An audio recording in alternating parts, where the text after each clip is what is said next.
မိတ်ဆွေသင်ဟာကိုအားကိုပိုးပြီးတိုးတက်ကြီးပွားမဲ့သူလား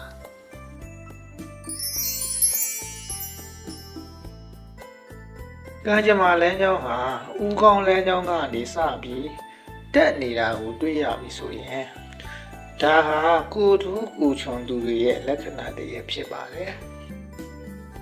ဒီလိုလူမျိုးတွေဟာအသက်35 36နှစ်မတိုင်မီအထိပညာရဲ့အတတ်ပညာဝယ်လူဂုဏ်လူတွေကိုစူးစမ်းသင်ယူစုဆောင်းနေရသူတွေဖြစ်ပါတယ်။ယင်းဒီမြုပ်နှံမှုတွေစူးစမ်းအားထုတ်မှုတွေများစွာပြုလုပ်ရပါတယ်။ဒါပေမဲ့အသက်35 36နှစ်အသက်လက်ပိုင်းကိုရောက်တဲ့အခါမှာတော့မိမိရဲ့စွမ်းအားမိမိရဲ့စူးစမ်းမှုနဲ့မိမိရဲ့ထက်မြက်တဲ့အကြံဉာဏ်ကောင်းတွေကြောင့်အရှိန်အဟုန်နဲ့တိုးတက်ကြီးပွားမှုကိုရရှိလာပါတော့တယ်အသက်35နှစ်ကျော်မှသာမိမိရဲ့ကြိုးစားမှုအသီးအပွင့်တွေကိုစတင်ခံစားရတာဖြစ်ပါတယ်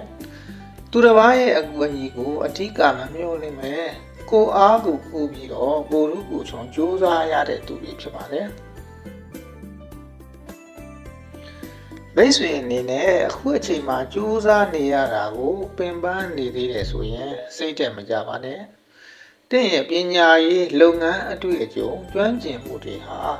အသက်35 36နှစ်နောက်ပိုင်း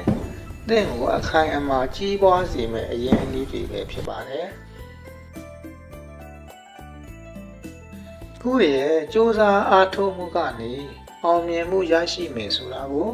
ယုံယုံကြည်ကြည်လုပ်ဆောင်ပါ